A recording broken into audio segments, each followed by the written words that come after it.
Assalamualaikum warahmatullahi wabarakatuh. Salam sehat selalu teman-teman sekalian. Kita ketemu lagi dalam pertemuan hari ini, perkuliahan mata kuliah Sistem Informasi Manajemen. Pada pertemuan kali ini, saya akan membahas tentang pokok bahasan marketing informasi sistem, di mana perusahaan dalam melakukan sistem informasi manajemen tentu ada beberapa bagian atau beberapa eh, subsistem yang ada di perusahaan yang perlu dibahas berdasarkan bidang aktivitas pekerjaan di setiap lini struktur organisasi perusahaan tersebut. Salah satu bagian yang perlu dikaji di dalam sistem informasi manajemen adalah bagian atau subsistem pemasaran atau adanya marketing informasi sistem. Baik, kita lihat satu persatu. Pertama, terkait dengan konsep di dalam marketing informasi sistem secara narasi atau secara deskripsi bahwa ini berkaitan dengan aktivitas sistem informasi pemasaran perusahaan yang berkaitan dengan penyediaan informasi untuk berbagai kegiatan yang kaitannya dengan aspek pemasaran perusahaan. Marketing informasi sistem atau sistem informasi pemasaran ini adalah aktivitas yang dilakukan untuk menggali ya atau menyediakan terkait dengan kebutuhan informasi. Satu, berkaitan dengan aktivitas penjualan, kemudian aktivitas promosi penjualan, kemudian ada kegiatan-kegiatan pemasaran, kemudian kegiatan-kegiatan penelitian pasar, dan yang sebagainya atau yang lainnya yang berkaitan dengan aspek pemasaran itu sendiri. Intinya bahwa secara konsep dasar, bahwa aktivitas marketing informasi sistem di sebuah perusahaan itu adalah tindakan atau upaya bagi perusahaan untuk melakukan penyediaan informasi atau melakukan identifikasi terkait dengan kebutuhan informasi dengan aspek pemasaran bagi perusahaan tersebut. Tadi ada beberapa aspek yang berkaitan dengan pemasaran, ada penjualan, kemudian promosi, kemudian kegiatan-kegiatan pemasaran yang lainnya, misalnya direct selling, kemudian online selling, dan seterusnya. Atau termasuk juga kegiatan penelitian terkait dengan pasar, baik itu kepada konsumen, kemudian kepada nasabah, misalnya bagi lembaga keuangan, itu perlu dikaji atau dipersiapkan informasi yang dibutuhkan bagi perusahaan.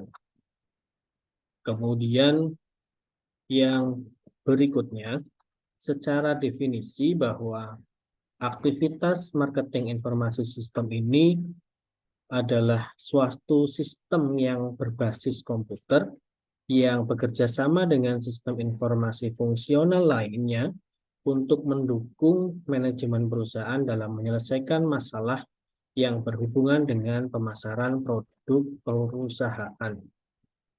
Jadi bahwa secara makna sistem informasi pemasaran ini adalah kumpulan ya dari identifikasi seluruh informasi yang berkaitan dengan pemasaran. Kemudian seluruh informasi itu juga memiliki sinergi dan kolaborasi atau kerjasama dengan sistem informasi fungsional atau di bagian yang lain. Dalam hal ini adalah upaya untuk mendukung pengelolaan bagi perusahaan, terutama menyelesaikan masalah yang berkaitan dengan aspek pemasaran produk perusahaan tersebut. Jadi fungsi dari atau makna dari sistem informasi pemasaran ini nantinya seluruh identifikasi atau penyediaan informasi bagi perusahaan yang diperoleh nanti juga akan menjadi upaya bagi perusahaan untuk menentukan pengelolaan perusahaan itu sendiri ke depan atau pada saat waktu operasional. Kemudian termasuk adalah upaya-upaya menyelesaikan masalah yang kaitannya ketika terjadi hambatan atau tantangan di dalam aspek pemasaran produk perusahaan tersebut, baik itu produk yang berkaitan dengan barang atau jasa. Artinya bahwa seluruh sistem informasi pemasaran ini nanti akan tadi saling bekerja sama dengan pihak lain, baik itu dari bagian keuangan, SDM, bagian produksi, dan seterusnya. Atau bagian-bagian yang mendukung berkaitan dengan hubungannya adalah menyelesaikan masalah di dalam pemasaran produk perusahaan. Kemudian aktivitas berkaitan dengan sistem informasi pemasaran, menurut Philip Kotler, bahwa di dalam aspek manajemen pemasaran itu menjelaskan tentang bagaimana di pemasaran itu terdapat 3 jenis informasi pemasaran. Yang pertama adalah pemasaran itu sendiri atau disebut sebagai marketing intelligence. Kemudian ada informasi pemasaran intern. Kemudian yang ketiga ada komunikasi pemasaran. Untuk yang pertama adalah intelijen pemasaran. Ini merupakan upaya memperoleh informasi yang mengalir ke perusahaan dari lingkungannya. Jadi, jenis informasi pemasaran bagi perusahaan itu dilakukan dengan melakukan aktivitas marketing intelijen atau memperoleh atau menggali informasi yang berasal dari lingkungan perusahaan tersebut.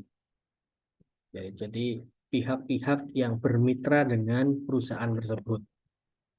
Kemudian atau secara sederhana adalah informasi-informasi yang didapat dari pihak eksternal yang nantinya bermanfaat bagi perusahaan secara internal.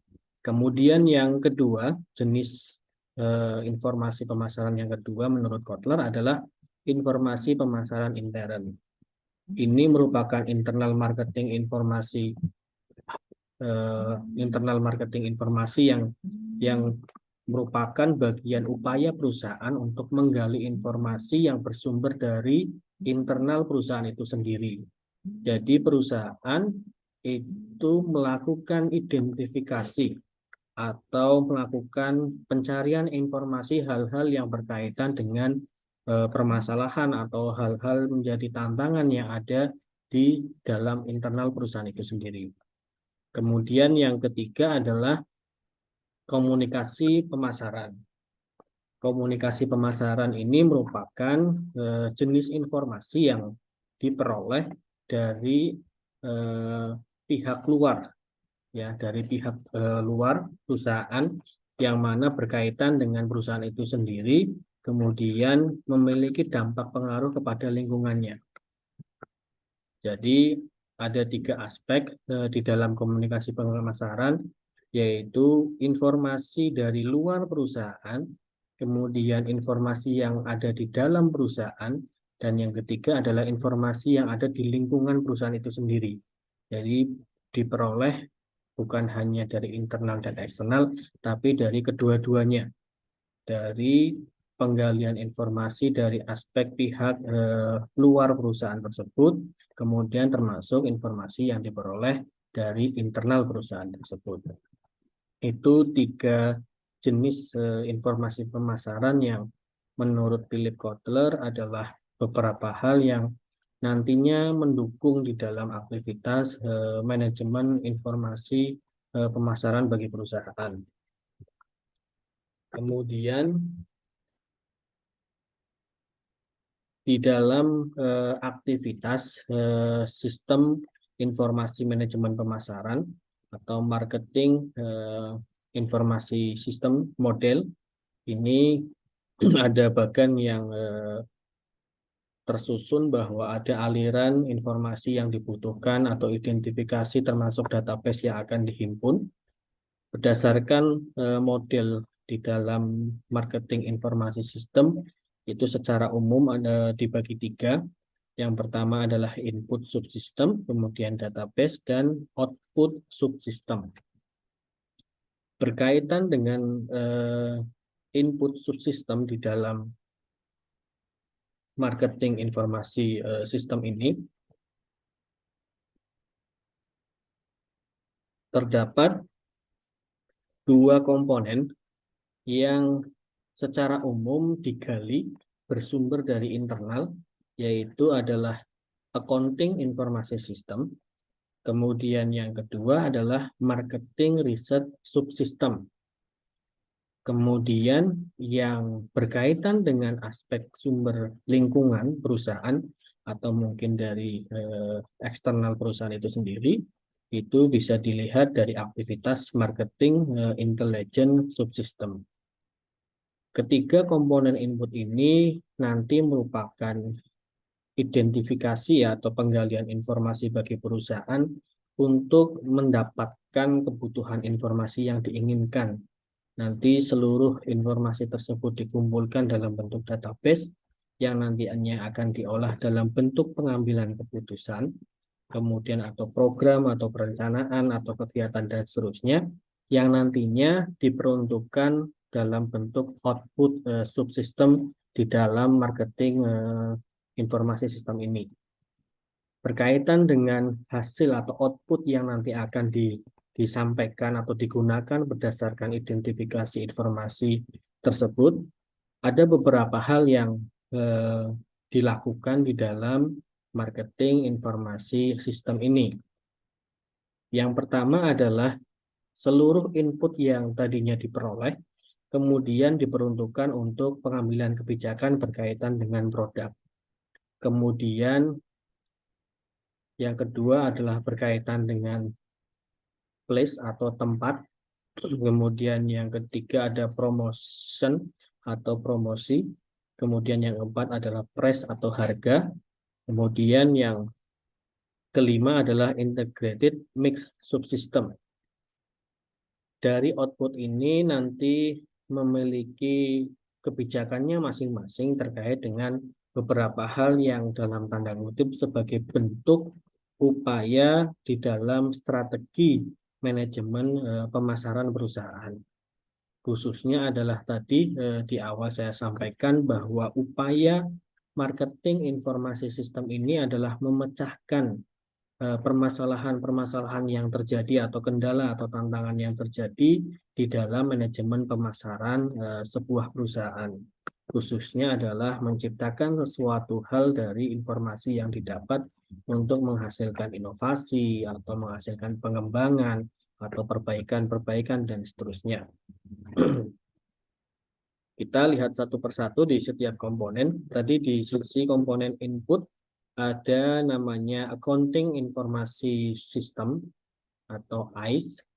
Ini berkaitan dengan pengumpulan pencatatan ya, pencatatan data-data berkaitan dengan sales order ya atau aktivitas transaksi atau pencatatan ya secara umum baik berkaitan dengan laporan misalnya pemesanan atau penjualan atau produksi dan seterusnya. Kemudian di dalam accounting informasi sistem ini juga ada beberapa hal yang menjadi bentuk laporan tersebut. Yang pertama adalah laporan yang bersifat periodik atau secara berkala setiap minggu misalnya atau setiap hari, kemudian atau setiap bulan. Misalnya adalah berapa report order atau pemesanan sebuah produk tipe A misalnya atau jenis A, jenis B dan seterusnya. Kemudian juga ada accounting informasi sistem yang berkaitan dengan laporan yang bersifat spesial. Ini berkaitan dengan misalnya adalah terkait dengan momen atau peristiwa tertentu atau periode tertentu di dalam masa operasional perusahaan. Misal contohnya ketika memasuki tahun baru ya, memasuki tahun baru, kemudian masuki bulan Ramadan, kemudian hari raya dan seterusnya, kemudian Natal dan seterusnya, itu memiliki laporan spesial khusus terkait dengan fenomena fakta kejadian berdasarkan periode tertentu terkait dengan aspek order tadi misalnya, atau penjualan, atau sebuah transaksi yang terjadi atas produk dari perusahaan tersebut. Kemudian yang ketiga adalah berkaitan dengan laporan yang bersifatnya adalah model matematis atau hitungan atau berdasarkan model dasar dari sebuah pengetahuan analisa. Contohnya misal berkaitan dengan analisa perilaku ya, perilaku individu di suatu daerah atau wilayah itu mudah untuk diciptakan daya tarik pembelian ketika ditawarkan dengan misalnya promo diskon misalnya atau buy one get one misalnya. Kemudian kalau misalnya secara perhitungan itu misalnya eh, membandingkan antara wilayah daerah tertentu dengan yang lainnya, bagaimana perbandingan penjualannya atau order atau respon dari aktivitas penjualan perusahaan tersebut, kemudian pemasaran, kemudian daya tarik atau persepsi dan seterusnya. Itu bisa diukur menggunakan matematik model atau dengan knowledge based model itu adalah analisa ya, analisa bersifat kualitatif. Itu beberapa hal yang bisa digali sebagai kebutuhan informasi dari sisi accounting informasi sistem. Tadi adalah berkaitan dengan pengumpulan data, salah satunya adalah data sales order atau pemesanan misalnya, kemudian penjualan, kemudian laporan-laporan itu informasi bisa bersifat periodik atau yang bersifat berkala, bersifat spesial, kemudian bersifat yang numerikal atau angka yang bisa diukur dihitung, kemudian juga berkaitan dengan penilaian aspek pengetahuan dari sisi kualitatif atau persepsi atau dari sisi perilaku konsumen atau perilaku pasar. Kemudian yang kedua adalah marketing riset subsistem. Ada dua hal di dalam marketing riset subsistem. Yang pertama adalah manajer akan menggunakan ya marketing untuk menggali semua informasi yang ada di perusahaan. Kemudian yang kedua adalah bagaimana marketing riset subsistem ini nanti akan digunakan atau bagaimana proses selanjutnya ketika informasi di dalam marketing riset ini sudah didapat atau upaya apa yang akan nanti dilakukan ketika sudah mendapatkan riset atau hasil riset yang dikumpulkan. Yang pertama adalah berkaitan dengan marketing riset subsistem ini adalah bagaimana perusahaan itu mendapatkan informasi berdasarkan dari sisi customer ya, kemudian dari sisi proyeksi atau harapan terkait dengan informasi yang didapat, di mana perusahaan itu mengumpulkan semua informasi dari sisi konsumen itu sendiri dan dari sisi perkembangan ke depan. Kemudian yang kedua adalah informasi yang didapat bagaimana perusahaan itu berkaitan dengan hal-hal yang mampu dibeli atau mungkin yang mampu diperoleh dari perusahaan lain. Artinya bahwa perusahaan atau manajer itu dapat menggali informasinya dari sisi perusahaan, kemudian dari sisi konsumennya atau dari pihak yang membeli dari sumber pihak lain. Kemudian yang berikutnya adalah marketing intelligence subsystem. Ini berkaitan dengan aktivitas pengamatan ya terhadap kompetitor atau pesaing, atau biasanya kalau di dalam aktivitas bisnis ada namanya strategi ATM amati, tiru, dan modifikasi. Di dalam marketing intelligence subsystem ini perusahaan bisa melakukan hal-hal yang sifatnya pengamatan, kemudian analisa terkait dengan kompetitor bisnisnya atau perusahaannya, kemudian juga informasi yang didapatkan dari sektor industri yang sama, atau mungkin bisa didapatkan dari sektor industri yang berbeda yang masih memiliki kaitannya dengan bisnis yang sama dengan perusahaan tersebut.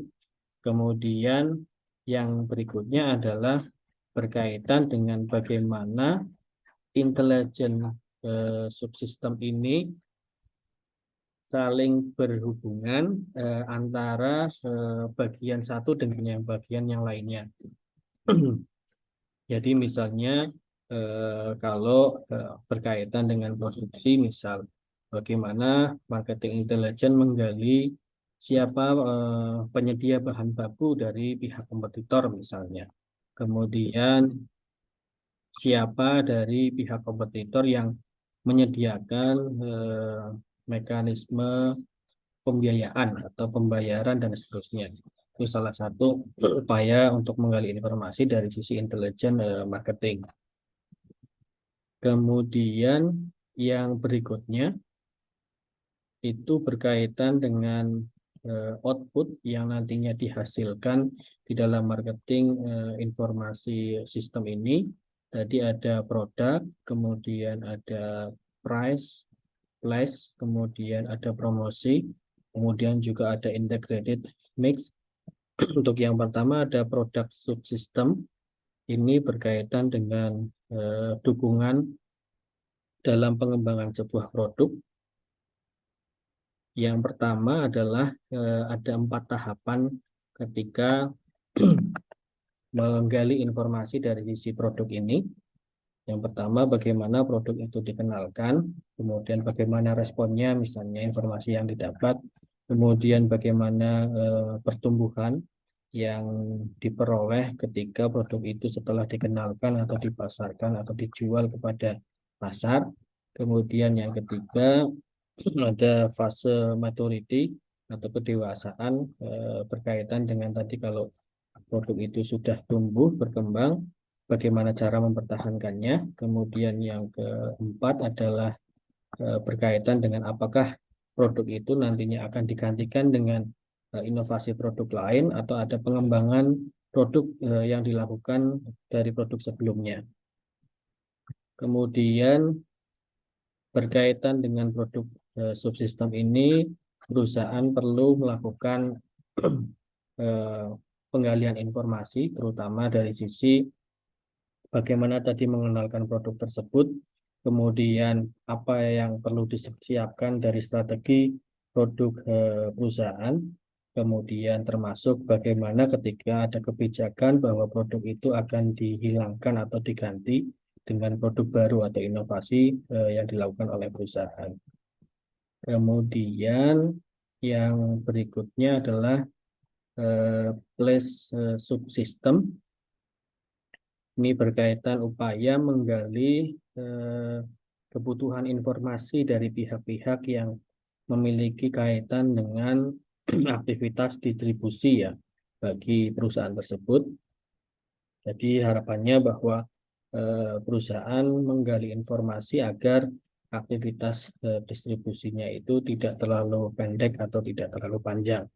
Kemudian juga berkaitan dengan informasi dari sisi sumber daya material atau bahan bakunya, kemudian dari sisi sumber daya keuangan, termasuk bagaimana berkaitan dengan aliran sumber daya tersebut.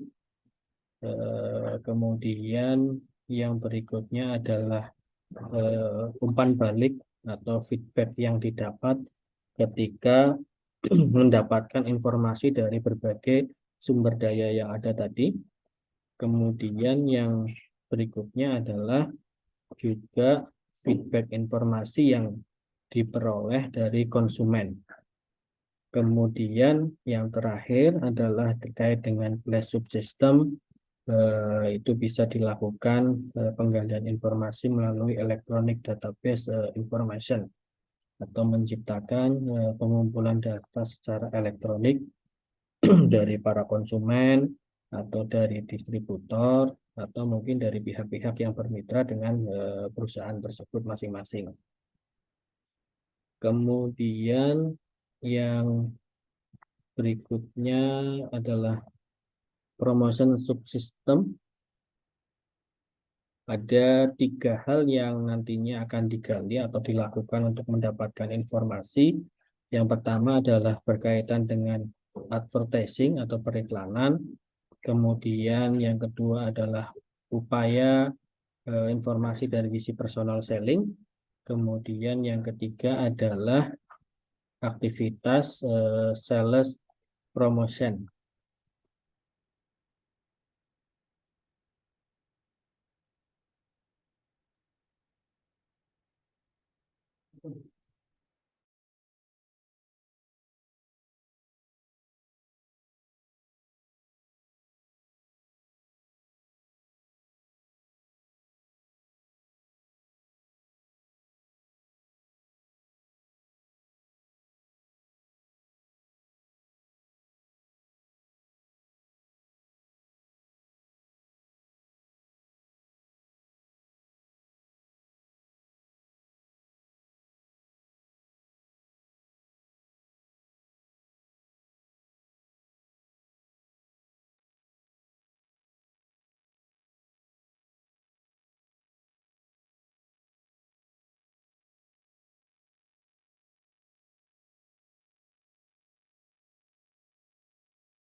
Berkaitan dengan promosi subsistem ini adalah perusahaan akan menggali informasinya dari sisi upaya melakukan periklanan atau advertising.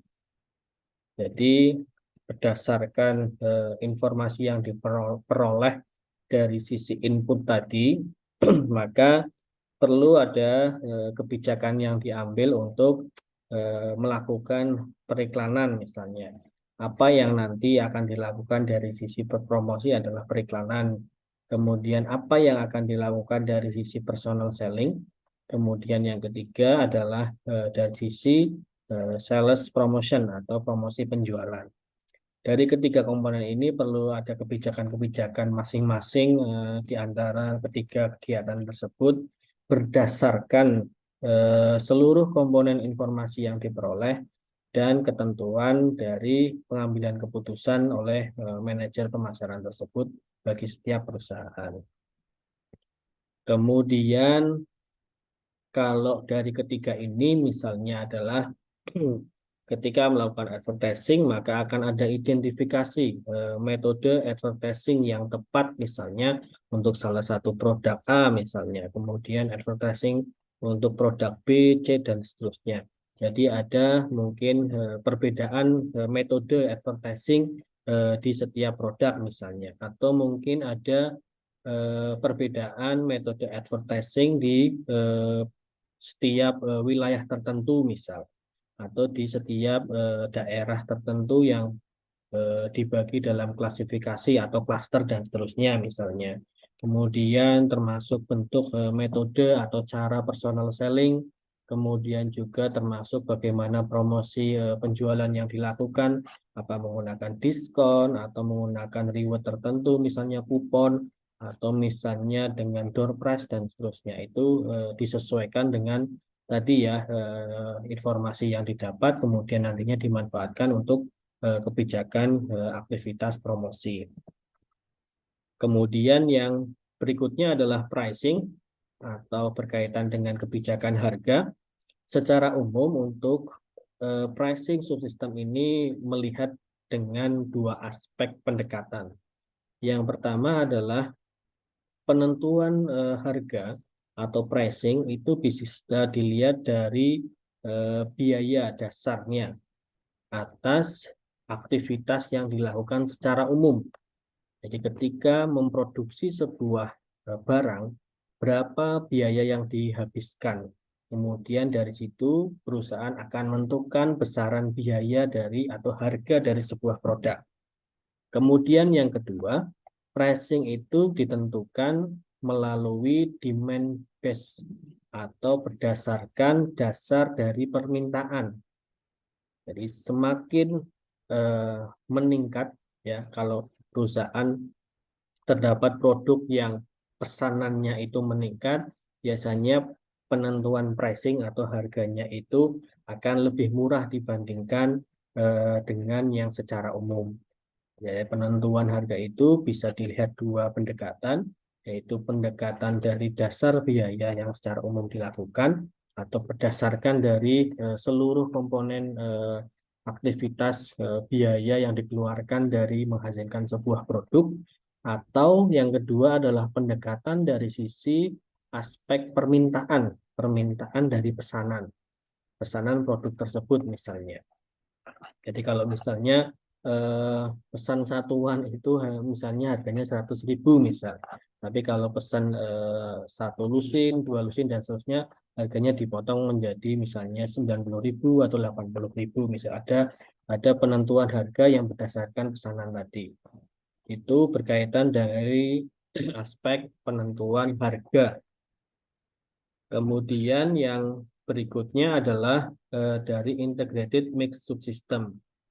Integrated mixed subsystem ini adalah upaya kebijakan yang diambil untuk memberikan respon atas dampak dampak pengaruh yang terjadi dari aktivitas bisnis perusahaan itu sendiri. Kalau berdasarkan McLeod itu ada yang namanya Brandait model. Ini adalah pendekatan garis panah atau pengaruh secara solid atau secara padat atau secara langsung. Jadi bisa menggambarkan bahwa antara pengaruh satu dengan yang lainnya itu memiliki dampak yang signifikan atau secara langsung.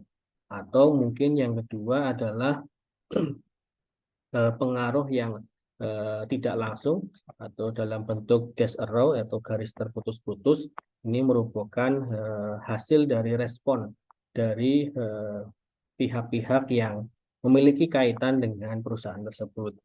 Berkaitan dengan kebijakan integrated mixed system ini adalah melihat upaya perusahaan untuk memberikan kebijakan kepada pihak yang memiliki dampak pengaruh dari sisi aktivitas bisnis perusahaan tersebut.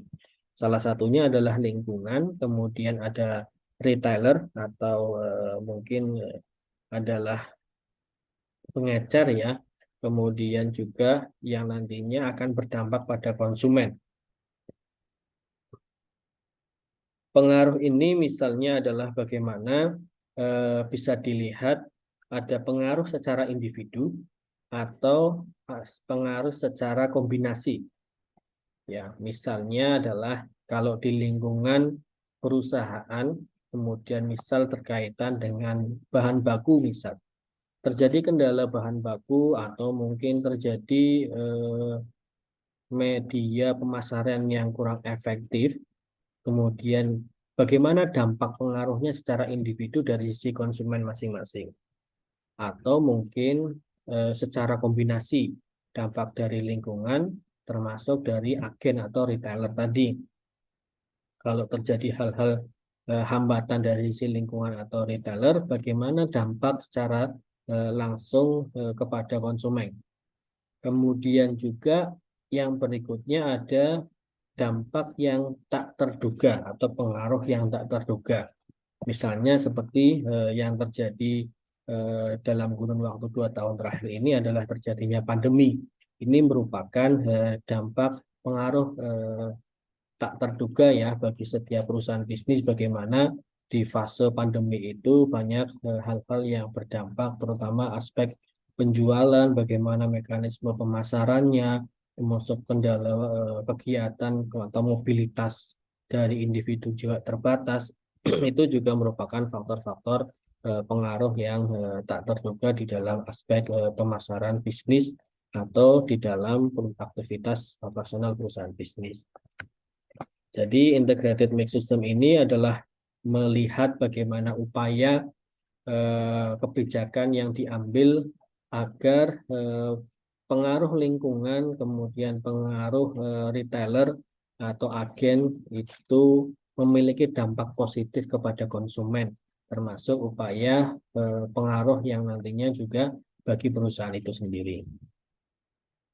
Kemudian yang berikutnya ada prinsip-prinsip marketing informasi sistem. Secara umum, prinsip pemasaran di dalam lingkungan yang dinamis atau di dalam marketing informasi sistem ini ada 3 hal.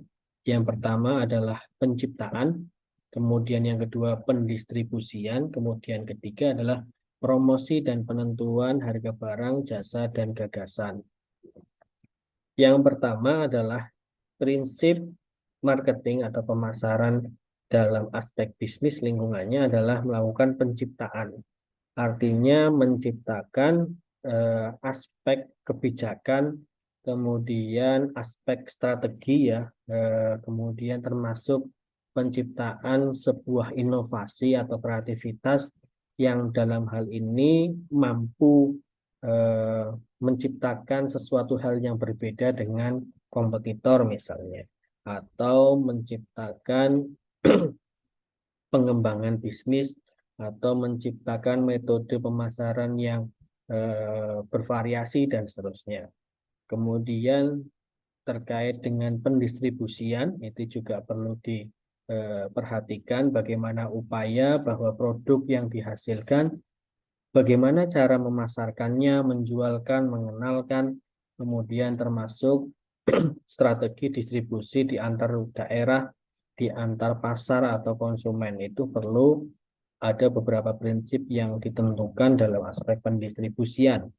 Kemudian yang ketiga adalah yang tidak kalah penting adalah upaya promosi, ya melakukan pengenalan produk yang dihasilkan oleh perusahaan, kemudian juga berkaitan dengan harga, penentuan harga produk yang dihasilkan, termasuk bagaimana memiliki gagasan, artinya ada alternatif-alternatif ya ketika produk perusahaan itu memiliki diversifikasi produknya ya. Jadi ketika ada misalnya perusahaan itu menghasilkan produk minuman kopi misalnya. Kemudian secara gagasan apakah kopi ini hanya akan eh, ada satu jenis produk kopi itu saja atau nanti ada varian rasanya atau mungkin seperti produk mie instan ya, ada Indomie, kemudian yang beraneka macam jenis varian rasanya itu termasuk ada penentuan harga dari aspek gagasan atau inovasi tadi. Kemudian yang berikutnya adalah manfaatnya dari marketing informasi sistem ini. Yang pertama mengetahui apa saja kebutuhan dari pelanggan. Jadi dengan adanya marketing informasi sistem, perusahaan mampu mengidentifikasi apa yang diinginkan dari pelanggannya atau dari pasar. Kemudian yang kedua adalah mengetahui perencanaan strategi yang lebih efisien dan efektif. Nah, jadi ketika tadi sudah mengidentifikasi seluruh kebutuhan informasi bagi perusahaan, disitulah nantinya akan ada seluruh kebutuhan informasi yang didapat dalam bentuk database, kemudian diolah dalam bentuk pengambilan keputusan. Secara umum keputusan ini dalam bentuk perencanaan strategi, ya, yang nantinya agar perencanaan ini bersifat lebih efisien dan efektif atau tepat guna tepat sasaran. Kemudian yang ketiga adalah mengetahui pesaing-pesaing yang akan mengancam perusahaan. Jadi dengan melakukan marketing informasi sistem ini, maka perusahaan sudah memiliki bekal yang cukup untuk mengantisipasi resiko terkait dengan persaingan bisnis, apalagi terkait dengan persaingan di dalam aktivitas pemasaran produk. Kemudian eh, yang berikutnya ada fungsi bisnis dalam marketing informasi sistem. Jadi dengan adanya marketing informasi sistem ini, harapannya perusahaan itu mampu menciptakan peningkatan-peningkatan serta perbaikan di dalam aktivitas bisnisnya. Yang pertama adalah adanya perencanaan yang dibuat secara matang. Kemudian atau perencanaan bisnis itu bisa dilakukan secara matang. Kemudian yang kedua adalah aspek promosi yang perlu ditekankan dengan penentuan strategi yang tepat, ya. Strategi yang tepat itu tentu adalah strategi yang tepat sasaran, kemudian tepat segmentasi, itu yang perlu diperhatikan. Kemudian yang ketiga adalah bagaimana strategi dari sisi penjualan produk. Mekanisme atau metode penjualan produk itu perlu diperhitungkan, diidentifikasi secara tepat agar produk yang dikenalkan atau yang dihasilkan dikenalkan kemudian mampu menciptakan daya tarik, itu mampu mendapatkan dampak positif bagi perusahaan. Kemudian yang keempat adalah pengembangan pasar. Dengan adanya marketing informasi sistem ini, maka perusahaan memiliki ilustrasi ya atau gambaran bahwa sebenarnya saat ini di dalam persaingan pasar itu membutuhkan kebutuhan produk yang seperti apa, atau keinginan konsumen, keinginan pasar terkait dengan sebuah produk itu yang seperti apa, maka perlu adanya sebuah pengembangan bisnis. Atau mungkin ketika perusahaan mampu menguasai atau menjadi pemimpin, ya, menjadi pemimpin pasar dalam sebuah produk tertentu di suatu daerah, maka bisa mengalihkan atau mungkin bisa mengembangkan tadi ya ke daerah-daerah yang lain. Kemudian yang berikutnya adalah pengembangan produk baru. Ini yang secara umum juga dilakukan adalah ketika memiliki satu produk, tentu perusahaan pasti akan memiliki produk kedua, tiga, keempat, dan seterusnya. Kemudian yang keenam adalah hal-hal tersebut guna meningkatkan pelayanan kepada pelanggan. Hal ini merupakan upaya tadi ya, bagaimana perusahaan mampu memperoleh informasi dari pihak pasar, dari konsumen, atau dari nasabah, yang nantinya agar ketika ada sesuatu yang baru dari sebuah produk perusahaan tersebut, maka pelanggan itu merasakan layanan yang baik atau ada kepuasan pelanggan yang diperoleh. Kemudian yang ketujuh, dengan adanya aspek pemasaran informasi sistem ini atau marketing informasi sistem ini, maka aktivitas pemasaran dianggap sebagai fungsi penting dalam operasi bisnis suatu perusahaan. Jadi artinya bahwa kegiatan pemasaran dalam organisasi sebuah perusahaan itu adalah komponen yang sangat penting atau komponen yang sangat perlu diperhatikan secara matang agar sukses melakukan penjualan produk, pengenalan produk, pengembangan pasar, termasuk pengembangan bisnis, atau dalam hal ini adalah secara umum mampu menghadapi persaingan, kemudian mampu menciptakan siklus kehidupan bisnis yang bersifat jangka panjang, bukan hanya jangka pendek, jangka menengah, tapi juga secara berkelanjutan, secara jangka panjang. Atau biasanya ada istilah sebagai keberlanjutan bisnis atau siklus kehidupan bisnis yang bersifat jangka panjang. Itu beberapa fungsi bisnis dalam penerapan marketing informasi sistem.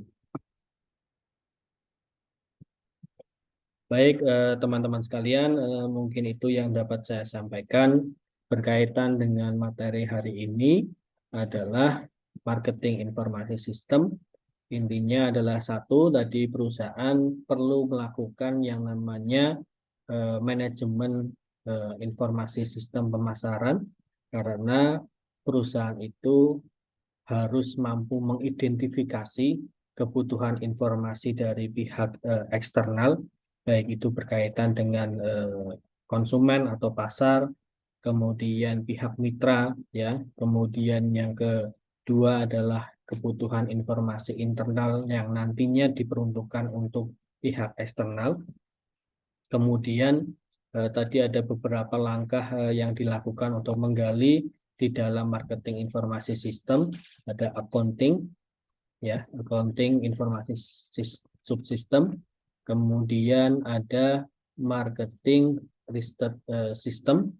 Kemudian ada marketing intelligence subsystem. Kemudian di dalam upaya kebijakan yang nanti diambil berkaitan dengan kegiatan ini ada lima hal ya. Yang pertama berkaitan dengan biasanya kalau di manajemen pemasaran ada strategi namanya strategi 4P ya, atau bauran pemasaran atau marketing mix, yaitu adalah berkaitan dengan produk, kemudian berkaitan dengan place atau tempat, kemudian price harga, kemudian yang keempat ada promosi atau promotion, kemudian yang kelima tadi untuk kebijakan di dalam marketing informasi sistem ini ada integrated mix system. Ini merupakan upaya kebijakan yang nantinya memberikan dampak pengaruh bukan hanya dari sisi internal tapi juga secara khusus bagi pihak eksternal perusahaan bisnis tersebut.